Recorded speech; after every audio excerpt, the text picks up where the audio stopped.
Dana White might be cooking up something big, a rematch between Max Holloway and Ilia Topuria, and this time it could be for 2 belts. After Max's gritty war against Dustin Poirier last night, where he successfully defended his BMF title, Dana dropped a major hint. He didn't confirm anything, but you could tell. He's definitely thinking about it. Now, a lot of fans see the BMF belt as just hype, a flashy gimmick. But when you pair it with Ilia's legit lightweight title, that's a huge matchup, a possible mega fight if Dana pulls the trigger.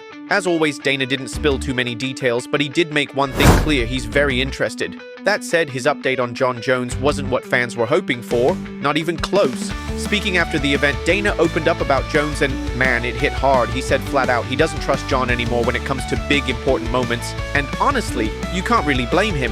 Jon Jones has had one of the wildest and most chaotic careers in UFC history. Missed fights, drug test failures, arrests, you name it, he's been through it. And now, even Dana's starting to doubt that dream return we all hoped for. It's starting to feel more and more out of reach. What did you think of UFC 318 last night? That fight between Dustin and Max? Pure heart. Max showed why he's a warrior, and Dustin, well, he gave everything in what might be his final fight, and the craziest part, it didn't even win fight of the night, and then... Fan favorites in the lightweight division, Charles Oliveira and Max Holloway, they both lost to the champion. Ilia, are you open to doing a Max Holloway-Charles Oliveira fight for the BMF belt? Anything's possible. I like his idea, I like your idea. The great thing about that division is there's so many incredible fights that you can do. You know, you have Ilia, who's the champion, you got him with a BMF belt, and there's a lot of things we can do. Jon Jones says he wants to be on there too, and he says he would fight whoever the champion is at that time. But would you be okay with him like coming back and potentially winning that belt again? And you might have to go through. Well, it's not even about him winning the belt. I mean, you know how I felt about him. I can't risk putting him in big positions in a big spot and have something go wrong. Yeah, especially the White House card. I mean, every time we go somewhere and the fans love what's going on, it's a hell of a night for me. Came that awkward interview. Oh man, Max Holloway sat down with a Spanish journalist, and for more than 30 seconds, silence, just staring at the camera. It was uncomfortable, but then Max broke the silence with fire, calling out Ilia Topuria. He said he's got unfinished business. You could feel it. Max isn't playing. He wants that rematch, bad. And honestly, after what he did to Dustin, his stock is through the roof. Let's not forget, his last 2 wins at lightweight came against 2 of the most dangerous guys in the division, Justin Gaethje and Dustin Poirier. That's no small feat. Still, if we're being real, the public isn't exactly begging for Topuria versus Holloway 2 just yet.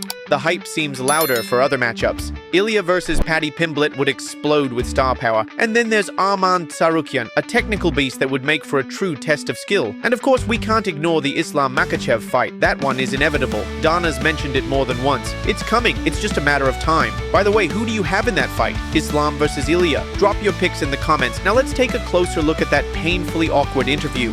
I will see what happens. You know, I have history with the undisputed champ. I had history with the guy that the undisputed champ just won. So there's a lot of fun fights for me up here. It's in the UFC court, and I'll be waiting. You know, thank you guys for the support, and thank you for helping me clear up what I said during the week. So you guys are the man. Max Holloway, regreso con ustedes, compañeros.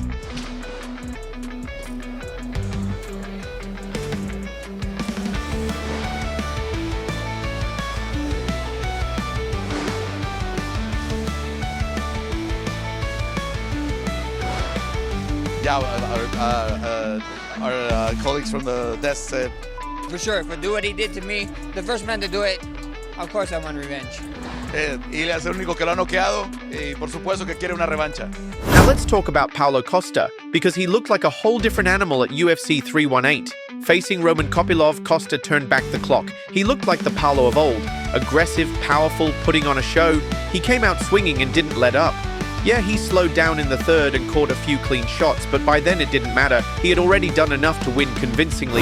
Fans have been waiting for this version of Costa, the vintage wrecking ball, and they finally got him. But now, he's not just aiming for the belt, he wants something else just as badly, maybe even more. He wants revenge, and the man he's hunting is Khamzat Chimaev. Right after the fight, Costa grabbed the mic and unleashed on Khamzat. He's still furious over those infamous DMS to his wife.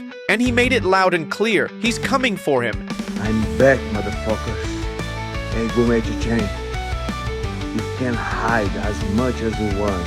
When you cave, I will bring you from there. And then things got even crazier. Khamzat fired back on Twitter with a bombshell of his own. He claimed, "It was she who wrote to me, Habibi." Seriously? This beef just went nuclear. If the UFC books this fight, it's going to be one of the most explosive grudge matches we've seen in a long time. But until that gets locked in, we've got a monster of a matchup already on the table. Khamzat versus Dricus du Plessis, the undisputed king of the division versus the storm that is Chimaev. It's going to be chaos in the best way. Let's dive into how Paulo reacted to Khamzat's wild claim that his wife made the first move. Now, to upset you, but Khamzat has tweeted and he said that it was your wife who DM'd him and that you're lying. I'm certain. He's lying. Yeah. Will you go to Chicago to watch his fight and show the UFC that's how bad you want to fight him? Yes, I plan to do that. I plan to do that. If UFC call me, I will be there in Chicago in a few weeks.